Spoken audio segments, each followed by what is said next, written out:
Bonjour, bonjour à toutes et à tous, bienvenue dans Smart Impact, l'émission des audacieux responsables, celles et ceux qui font de la responsabilité sociétale et environnementale un axe fort de leur stratégie. Voici le sommaire. L'invité de Smart Impact, c'est Stéphanie Lambet, directrice de la fondation Chlorane, qui a notamment lancé un concours pour recréer une vallée verte en bordure de l'autoroute A1.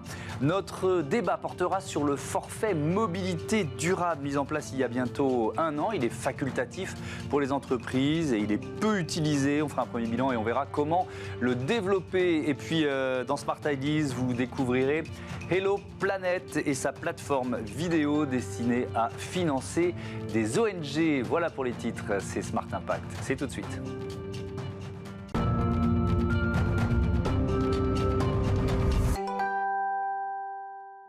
Et avec nous en visioconférence, Stéphanie Lambet, la directrice de la fondation Chlorane. Bonjour, est-ce que vous m'entendez bien ? Oui, je vous entends très bien, bonjour. Bienvenue à vous. Vous avez été pendant longtemps en charge de la stratégie RSE de cette marque du groupe Pierre Fabre avant de développer les nouveautés côté fondation. En quelques mots, sur quoi repose l'engagement RSE de Chlorane ? Alors, effectivement, maintenant, je suis passée côté fondation, mais la marque Chlorane est très engagée sur la partie éco-conception des produits. Et comme vous savez, l'ADN de la marque repose sur la naturalité. Et donc, il y a un très gros travail en cours, justement, pour pousser encore plus loin cette naturalité.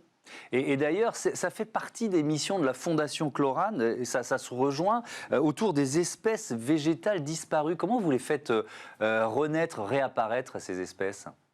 Alors, il y a un peu de magie, en fait, dans ce projet de renaissance des espèces disparues. C'est un projet que nous avons en partenariat de longue date avec le Conservatoire national botanique de Brest. Et en fait, l'idée, c'est de faire renaître des plantes qui ont totalement disparu de la planète. Donc ça se passe par des travaux scientifiques avec de la culture in vitro pour essayer d'abord de repérer dans des graines qu'on va retrouver soit dans la terre, tout simplement, ou dans des herbiers qui auraient été très bien conservés, et d'analyser s'il y a encore un peu de vie au cœur de ces graines, et essayer ensuite de les refaire germer. Donc ça se passe en laboratoire, c'est beaucoup de travaux, beaucoup de persévérance et souvent beaucoup d'échecs malheureusement. Il y a une plante qui a pu être ainsi réintroduite à l'île Maurice, c'est le cylindrocline. Donc voilà. Mais l'idée à travers ce projet de conservation et de renaissance de graines, c'est aussi de faire avancer la science et de mieux comprendre en fait le monde végétal qui est tellement complexe.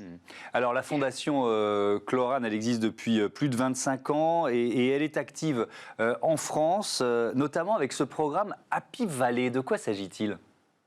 Alors c'est un programme qui est très ambitieux et assez fou. L'idée, c'est de revégétaliser le tronçon entre Roissy et Paris pour lui redonner en fait un côté vert et redonner.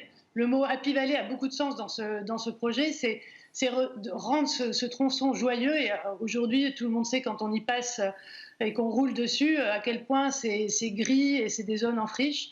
Donc, mais ce projet va plus loin juste que de reverdir. L'idée, c'est de remettre de l'agroécologie dedans. Donc, c'est aussi de mettre en culture des parcelles et de permettre aussi à des personnes, soit des chômeurs, soit de les former pour qu'ensuite, ils puissent vivre aussi de ce travail.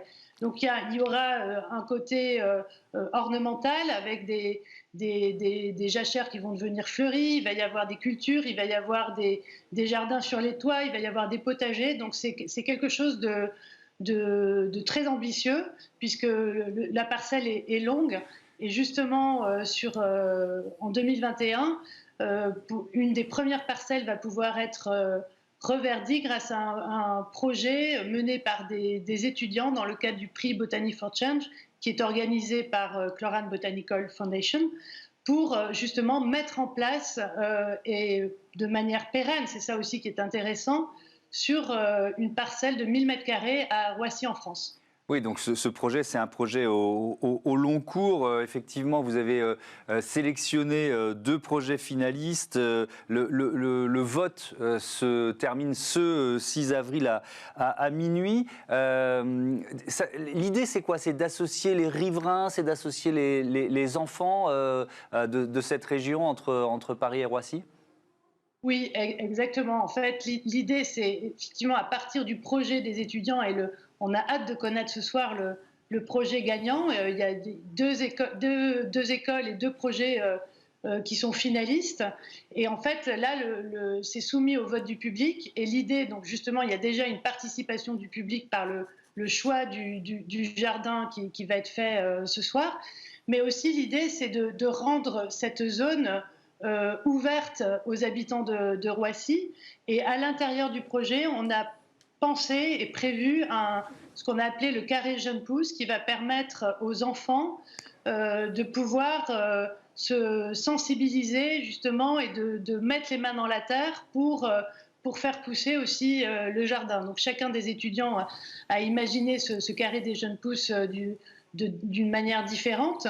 Mais l'idée, c'est justement que chacun puisse s'approprier ce jardin, et y compris les enfants. Et il y aura aussi des signalisations qui vont expliquer le choix des plantes, pourquoi il faut protéger aussi la nature. La partie biodiversité aussi est très importante. Donc voilà, c'est quelque chose qui va être très ouvert. C'est un jardin qui est prometteur parce qu'il est pérenne et ouvert aux habitants. Il sera inauguré au mois de juin, après la mise en place du jardin par les étudiants. Et un dernier mot sur cette Happy Valley, sur cet aménagement de l'autoroute A1. C'est un projet très ambitieux. Sur combien de temps, sur combien d'années? Alors, c'est un projet qui n'est pas mené directement par la Fondation. Nous sommes partenaires de ce Oui. projet avec l'association Happy Valley. Et c'est un projet dont l'objectif, c'est 2024. La visée, c'est les Jeux Olympiques, en fait, que ce soit une vitrine aussi pour la France, pour tous les personnes et les voyageurs qui vont venir assister aux Jeux Olympiques, qui puissent, quand ils passeront sur cet axe autoroutier, qui puissent découvrir justement cette vision d'agroécologie durable. Alors, la Fondation botanique Clorane, je l'ai dit, elle existe depuis plus de 25 ans. Vous accompagnez des projets sur les 5 continents. On va pas pouvoir tous les citer, mais il y en a un dont on a déjà parlé ici et qui est assez symptomatique et qui là aussi mobilise le rêve. C'est la Grande Muraille Verte dans le Sahel. De quoi s'agit-il? Quel est l'engagement de la Fondation Clorane? Alors, la Fondation est engagée dans ce projet depuis 10 ans déjà. Et chaque année, nous plantons 10 000 dattiers du désert par an. Donc cette année, on va arriver à 100 000 dattiers du désert plantés. Mais au-delà de ces plantations, on lutte contre la désertification au Sahel.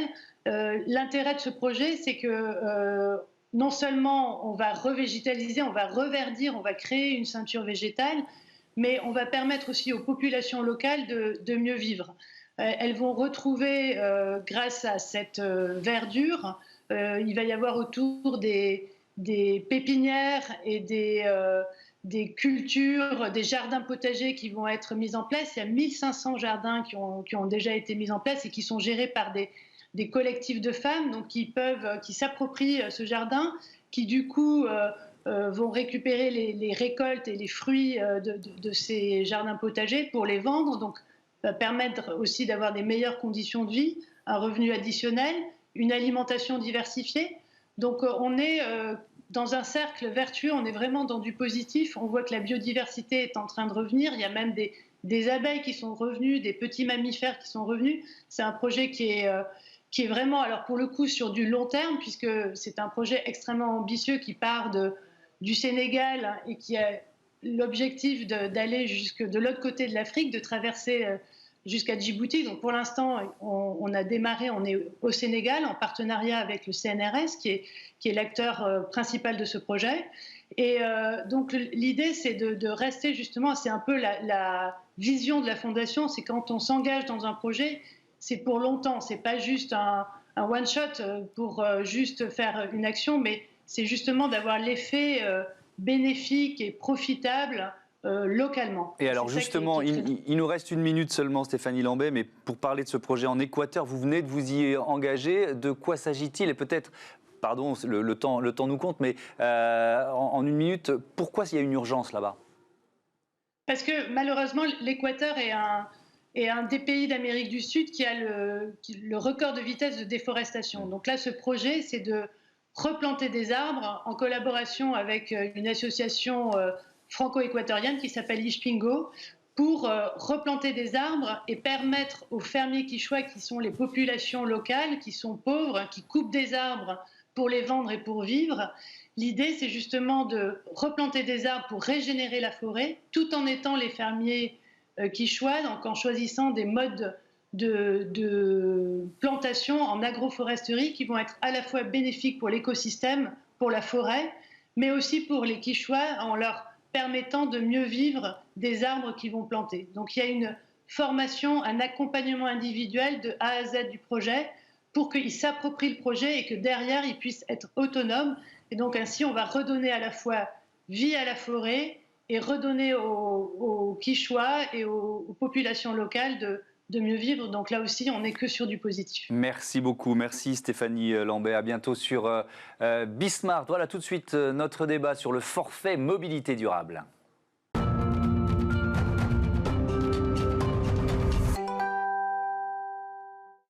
On découvre le forfait mobilité durable et on en fait le bilan avec Johan Magot. Bonjour. Bonjour. Cofondateur de Harmonia Mobility. Bienvenue. Merci. Et Timothée Kellard. Bonjour, bienvenue. Cofondateur des Codev, copilote du baromètre justement du forfait mobilité durable.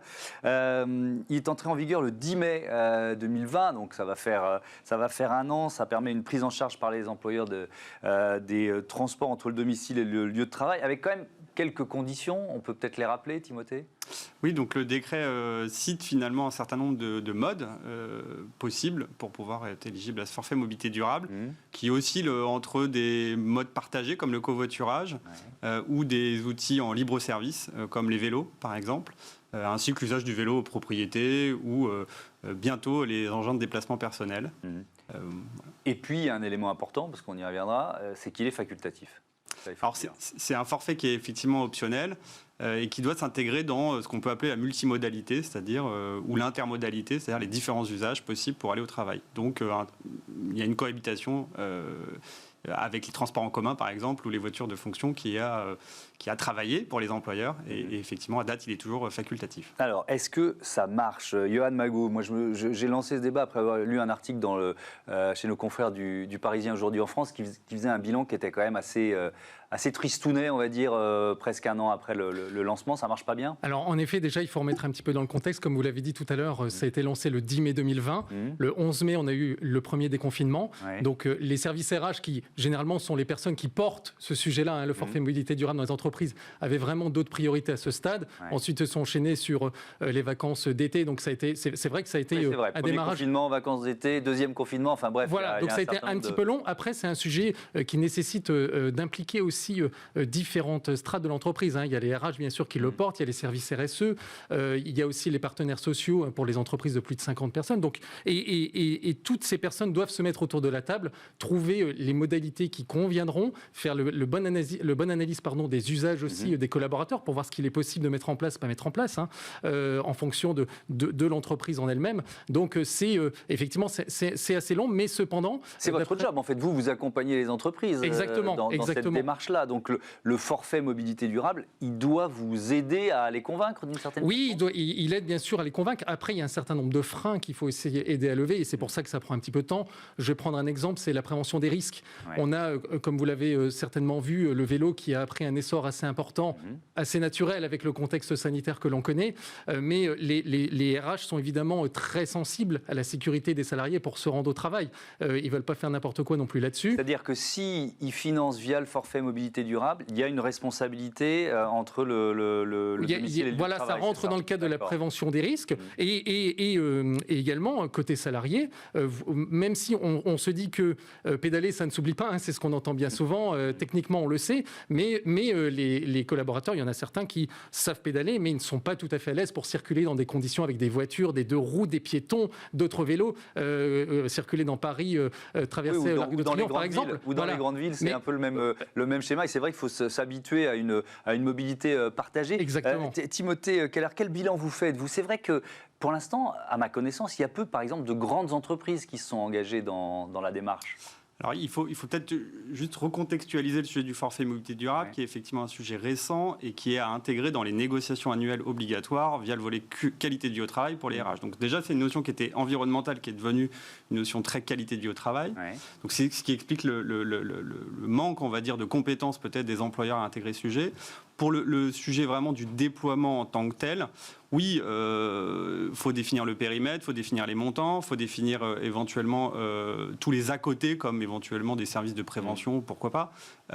Et donc là, on voit qu'entre la situation sanitaire actuelle et ce sujet qui est récent, avec peu de compétences en interne, on voit bien que la mayonnaise je vais mettre les pieds dans le plat. Est-ce qu'il n'est pas trop compliqué, tout simplement? Est-ce qu'il n'y a pas un côté usine à gaz, quand il faut l'utiliser, mais alors en même temps l'associer au dispositif qu'on utilise, c'est plafonné fiscalement? Enfin bref, on a un peu l'impression que les entrepreneurs, si c'est trop compliqué, ils n'y vont pas, quoi. Alors, sans dévoiler les résultats du baromètre qui seront la semaine prochaine, mais on a effectivement une difficulté à appréhender le sujet en fonction des typologies d'entreprises et des profils. Donc non, il n'est pas si compliqué que ça. Par contre, à la première lecture, on peut avoir plein de questions qui se posent au niveau opérationnel. Donc en fait, on pourrait dire qu'il est peut-être pas compliqué, mais il faut bien connaître le sujet. Ce qui, du coup, effectivement, amène à se dire que pour certains, c'est trop compliqué. Bah oui. on tourne un peu en rond. Donc, alors, moi, j'aime bien les gens qui apportent des solutions. Donc, vous proposez quoi? Alors, nous, c'est assez simple. De toute manière, aujourd'hui, en termes d'accompagnement, il faut objectiver, donc faire des analyses en amont pour comprendre le potentiel, pour savoir si on va passer beaucoup de temps sur un sujet qui a un fort potentiel de report modal, donc de pratiques qui oscilleraient ou passeraient de la voiture seule à d'autres modes de transport plus économe en énergie. Donc ça, c'est le premier sujet. Et en fonction de ce résultat, on va avoir des pistes. Et en fonction de ces pistes, on va peut-être se poser plein de questions ou pas. Ce qu'on peut voir, c'est que finalement, les accompagnements aujourd'hui, lorsque les employeurs sont de bonne composition sur le sujet, ils ne sont pas très compliqués en fait. Voilà. Il faut simplement peut-être positionner le curseur, et aujourd'hui positionner le curseur sur la mobilité durable. Au regard des enjeux économiques et sanitaires, c'est probablement pas la priorité des DRH. Oui, effectivement, il y a le contexte. Johan Magot, si vous deviez, alors justement, imaginons faire la promotion du forfait mobilité durable, quels avantages peut-être d'abord pour les salariés, vous diriez quoi? Pour les salariés, déjà, il y a une notion de pouvoir d'achat qui rentre en jeu parce qu'aujourd'hui, d'après les études INSEE, il y a plus de 70% des personnes qui utilisent la voiture pour aller au travail sur des trajets majoritairement inférieurs à 7 km. Et on est quasiment tout seul. Le ratio exact, c'est 1,08 personnes dans la voiture. Donc déjà, essayer d'aller sur une autre mobilité, donc sortir de la dépense de la voiture et aller sur une autre mobilité, ça va déjà permettre de réduire, voire supprimer, pourquoi pas, le budget voiture, utiliser autre chose, du covoiturage, de l'autopartage, le vélo pour se rendre au travail. Deuxièmement, et je reprends l'exemple du vélo, qui est un bon exemple là-dessus, c'est aussi source de bien-être. Plutôt que de rester sédentaire dans la voiture, là on utilise le vélo, on fait des efforts donc pour son bien-être physique, ça ralentit les risques cardiovasculaires. Et alors, est-ce que, et je bascule sur l'autre aspect, est-ce que ça a aussi des avantages pour les entrepreneurs? Parce que si leurs salariés se sentent mieux, sont en meilleure forme physique, on peut imaginer qu'ils seront mieux aussi dans leur boulot. Mais exactement. Ce sont des gains de productivité énormes. D'après certains spécialistes, c'est assez considérable. C'est assez considérable. Et d'ailleurs, il est estimé qu'il y a à peu près un tiers des démissions d'entreprise qui sont dues à cause de la mauvaise qualité des transports pour se rendre sur son lieu de travail. Donc ça peut aussi répondre parce que proposer autre chose. Après, il faut que la motivation soit suffisamment intéressante pour les salariés pour qu'ils oublient le confort de la voiture et utiliser une autre mobilité, en fait. Comment on peut booster ce forfait mobilité durable? Est-ce qu'il faut le rendre obligatoire, Timothée Keller? Alors, le rendre obligatoire, forcément, pousserait les employeurs à l'intégrer. Après, est-ce que l'intégration serait la plus ambitieuse possible? Je ne sais pas. Tout dépend de l'obligation et des contraintes associées. Nous, on voit que sur les sujets environnementaux, de manière générale, la contrainte aide à ce que le sujet soit mieux récupéré par les employeurs ou approprié. Après, encore une fois, il faut voir les périmètres et les obligations. Ce qui est intéressant ou, on va dire, important de comprendre dans cette dynamique, c'est qu'on fait appel à des changements de comportement. Ça ne se décrète pas, à part à des moments comme aujourd'hui, d'imposer finalement des usages ou des pratiques. Donc ça s'accompagne. Donc là, on a un sujet de comprendre quels sont les enjeux. Il faut valoriser l'existant. Donc, le forfait mobilité durable déjà favorise aujourd'hui la valorisation des bonnes pratiques existantes et historiques. Et maintenant, c'est comment ça devient un outil pour basculer sur un usage plus important. Et là, est-ce que on a peu d'exemples, même si j'imagine vous en avez accompagné certaines entreprises qui utilisent le forfait mobilité durable. Est-ce que souvent la pression vient de l'interne? Timothée Kellard, est-ce que c'est parce qu'il y a une demande des salariés que finalement le chef d'entreprise se dit bon ben on y va? Alors, il y a toutes les typologies. Il y a les dirigeants engagés et qui ont bien compris que c'est une productivité, on va dire, plus intéressante pour les collaborateurs qui viennent, par exemple, en vélo ou en des modes de transport un peu plus vertueux. Vous avez aussi les salariés qui poussent, donc des cyclistes, acteurs au quotidien qui vont pousser auprès de leur DRH. Et de plus en plus, vous avez un alignement entre les RH et les IRP aussi, puisque comme c'est un sujet qui est intégré aujourd'hui dans les IRP, enfin les négociations annuelles obligatoires, il y a un vrai sujet de débat qui arrive, mais avec une culture historique, que ce soit direction ou représentant du personnel, qui est quand même assez faible. Donc là, on est dans cette dynamique, en tout cas chez Ecodev, d'accompagner ces différentes parties prenantes pour les aider à monter en compétence. Parce qu'aujourd'hui, ce que vous dit la loi, c'est qu'il faut avoir un bon accord sur les sujets de la mobilité durable. Quand on pose la question de qu'est-ce qu'un bon accord, quasiment personne n'est capable de l'objectiver. Donc c'est un gros chantier. Mettons-nous d'accord sur les critères déjà. Qu'est-ce qu'un bon accord? Est-ce qu'avoir 10, 20, 30, 50% de gens qui viennent en transport en commun en vélo, c'est un bon ratio? En voiture seule, comment on fait? Et ça dépend du territoire, ça dépend de la culture d'entreprise, de l'activité aussi. Mais voilà, ça vient de partout, ça c'est la bonne nouvelle. Bon. Et Johan Magot, dans les exemples que vous avez, c'est plutôt le patron qui est effectivement engagé, c'est plutôt les salariés qui lui ont mis la pression, un peu des deux? Alors, sont plutôt effectivement les services RH et RSE, avant les patrons, qui sont d'abord sensibles là-dessus et qui veulent pousser ce sujet-là pour travailler sur le bien-être du collaborateur. C'est vraiment un sujet important. Alors, les RH pour le bien-être du collaborateur, les services RSE plus dans un objectif aussi de réduire les CO2 de l'entreprise et pouvoir le mesurer. Donc ça, c'est assez impactant. Et effectivement, ensuite, c'est d'avoir l'adhésion et l'accord et une impulsion aussi de la direction générale. Ça, c'est assez important. Et pour que ça vienne du côté salarié. Et il y a des salariés, effectivement, je rejoins Timothée, il y a des salariés qui sont vraiment très précurseurs là-dessus. Mais il y en a qui ne savent pas trop, justement, comment faire sans sa voiture, en fait, parce qu'ils ont tellement été habitués à ça. Donc c'est aussi pour l'entreprise une obligation de communiquer, de faire de la pédagogie, savoir ce qu'il est possible, peut-être de prévoir des formations vélo ou des e-learning, des formations digitales pour pouvoir avoir les bons réflexes, qu'est-ce qu'on fait quand on est dans des situations un petit peu compliquées, etc. Et lever toutes ces appréhensions pour pouvoir laisser la voiture de côté. Merci beaucoup. Voilà le bilan du forfait mobilité durable. Tout de suite, on passe à Smart Ideas. Smart Ideas avec BNP Paribas. Découvrez des entreprises à impact positif.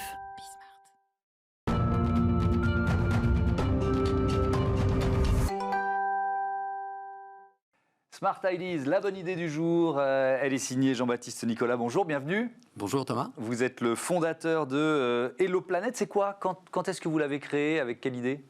Oula, c'est une idée qui remonte à il y a pas mal de temps. J'ai eu l'occasion de produire des vidéos de sensibilisation pour la COP21.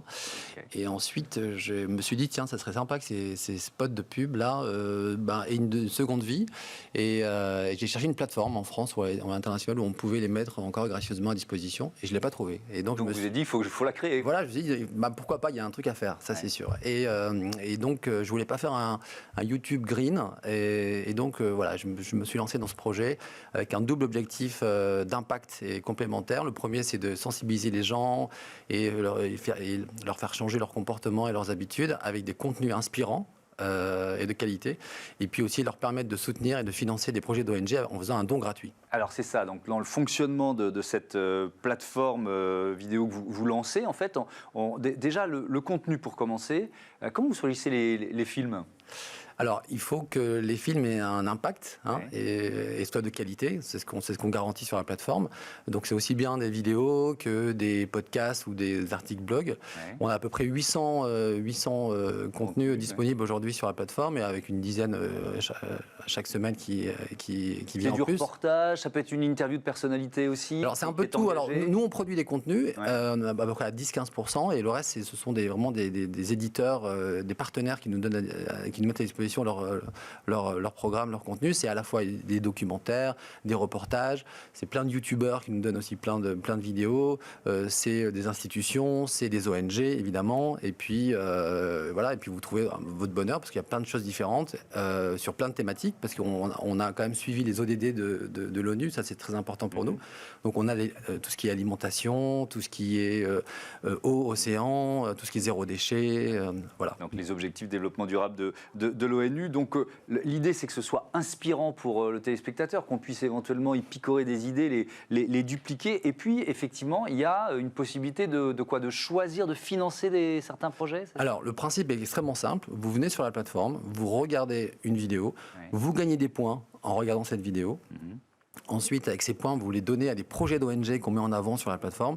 Et nous, on transforme ces points en argent pour les ONG grâce à la publicité solidaire diffusée avant chaque vidéo.